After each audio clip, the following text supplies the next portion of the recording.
When out-of-hospital cardiac arrest happens, there is little time to try to save someone's life.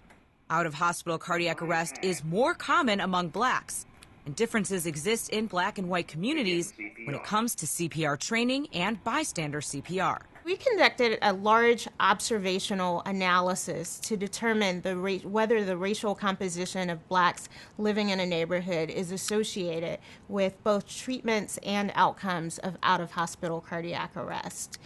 Bystander treatments included CPR, or chest compressions, bystander defibrillation, and we also examined emergency medical services response times and treatments. In that new study, Dr. Monique Anderson-Starks of the Duke Clinical Research Institute and co-authors looked at data for almost 23,000 patients who had out-of-hospital cardiac arrest. Census data were used to classify neighborhoods by their percentage of black residents.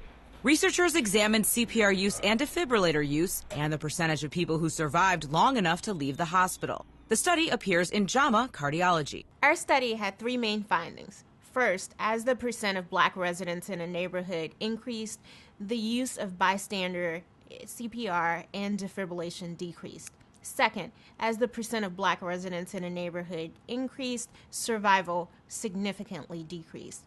Lastly, within each neighborhood, black and white cardiac arrest patients had similar survival. The study offers some possible explanations for the results, including a lack of knowledge about CPR and a lack of defibrillators in black communities. Dr. Anderson-Stark says more resources are needed. Mixed to predominantly black neighborhoods have significantly lower bystander treatments and survival from cardiac arrest.